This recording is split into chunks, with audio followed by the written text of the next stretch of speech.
Hello बच्चों, let us read this question. So the question says a monochromatic point source of light is placed at a distance d from the metal surface. तो metal के surface से d distance पे एक monochromatic point source जो light का है वो place किया गया.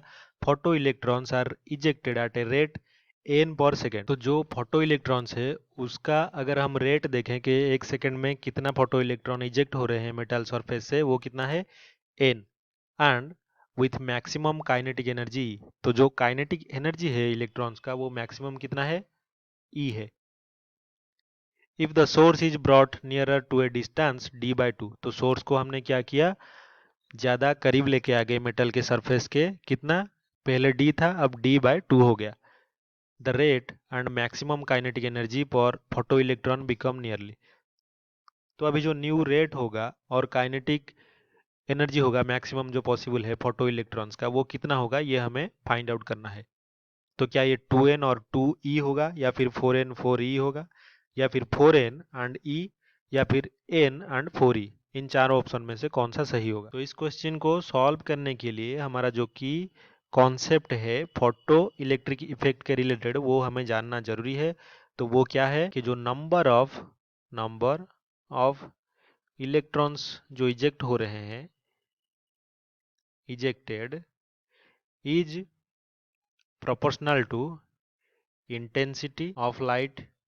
जितना इंटेंसिटी वाला लाइट उस पर गिरेगा उतना ही ज़्यादा नंबर के इलेक्ट्रॉन्स इजेक्ट होंगे. और दूसरा की कॉन्सेप्ट क्या है कि जो काइनेटिक एनर्जी है मैक्सिमम पॉसिबल, जो काइनेटिक एनर्जी इलेक्ट्रॉन का है वो किसके साथ प्रोपोर्शनल है, फ्रीक्वेंसी यानी कि new of the light source. तो अभी क्वेश्चन को देखते हैं. तो क्वेश्चन में क्या है, पहले हमारा जो लाइट का सोर्स था तो ये मान लीजिए सोर्स ऑफ लाइट. तो ये पहला केस है. दूसरे केस में भी वही सेम सोर्स ऑफ लाइट को यूज किया गया है. पहले जो सोर्स और हमारे मेटल सरफेस के बीच में डिस्टेंस था वो d था, और सेकेंड सिचुएशन में उस डिस्टेंस को रिड्यूस करके d बाई टू कर दिया गया.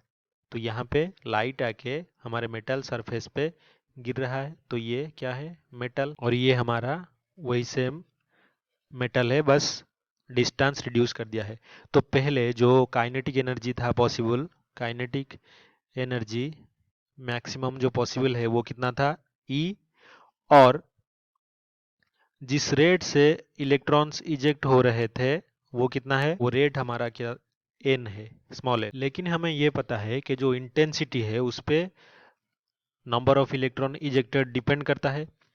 तो यहाँ पे जैसे ही हम डिस्टेंस रिड्यूस कर देंगे यानी कि d बाय टू कर देंगे, तब क्या हो जाएगा, जो इंटेंसिटी है, इंटेंसिटी हमें पता है, intensity of light is inversely proportional to जो डिस्टेंस है, रेडियल डिस्टेंस यहाँ पे r स्क्वायर. तो क्लियरली यहाँ पे ये कह सकते हैं कि जो नया सिचुएशन हमारा बना जहाँ पे डिस्टेंस d बाय टू हो गया, तो क्योंकि डिस्टेंस के इन्वर्सली प्रोपोर्शनल है इंटेंसिटी, तो इंटेंसिटी जो न्यू होगा वो is equals to 4 times original intensity होगा यानी कि आई नॉट. तो अगर इंटेंसिटी 4 टाइम्स इंक्रीज हो गया तो ये जो पहला हमारा की कॉन्सेप्ट था, नंबर ऑफ इलेक्ट्रॉन्स इजेक्टेड जो है वो डायरेक्टली प्रोपोर्शनल है इंटेंसिटी से, तो ये इंक्रीज होके कितना हो जाएगा, 4 टाइम्स पहले जो इंटेंसिटी था n, 4n. लेकिन क्योंकि यहाँ पे जो लाइट का सोर्स है वो चेंज नहीं हो रहा है,